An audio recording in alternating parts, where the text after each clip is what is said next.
Good morning. Today's Friday, February 14th. I think it means it's Valentine's Day. Happy Valentine's Day. We're in the lesson study, God's Love and Justice. Today is Further Thought.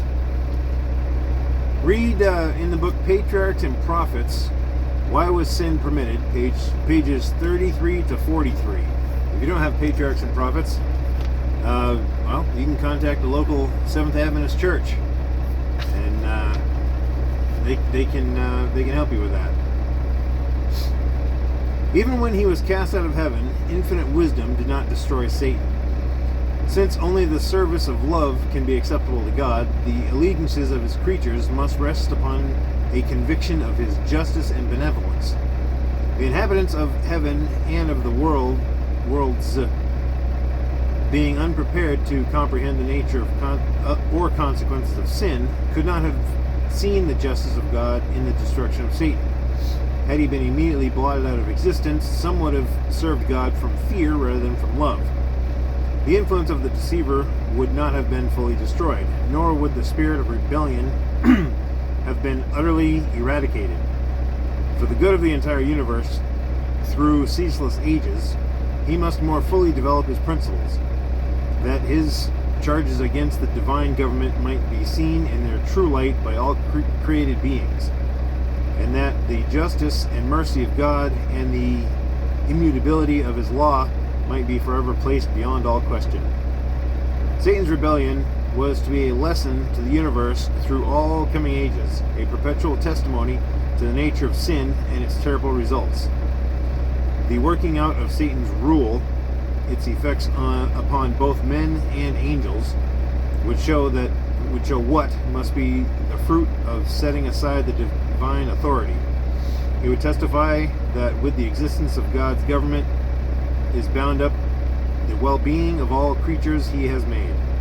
Thus, the history of this terrible experiment of rebellion was to be a perpetual safeguard to all holy beings, to prevent them from being deceived as to the nature of transgression, to save them from committing sin and suffering its penalty. And that was an excerpt from Patriarchs and Prophets, pages 42 and 43. Okay, discussion questions. Theodicy is a term for the justification of God in the face of evil, but it is not the justification for evil itself. Imagine someone in heaven saying, "Oh yes, Jesus, now I understand why my family was tortured and murdered before my eyes. Yes, it's all making great sense now. Thank you, Jesus." That's absurd. How can we come to understand that it is God, not evil, that is ultimately vindicated in this great controversy? And this is lesson 9. So I guess lesson 9... Oh, actually, lesson 9 is 2 weeks from now. It starts on February 22nd. Okay. Have you ever felt somewhat like Job? Yep. Have you ever been tempted to think that there could not possibly be a good explanation for the suffering you or your loved ones have experienced? Yeah. How does Job's final realization that he uttered what he did not understand shed light on the position we are in relative to our own questions? Well, I mean, it's the same with us. We utter what we don't understand. We don't know why these things happen to us, but we need to trust that God will use all things for his glory. And we just need to trust God in everything, without question.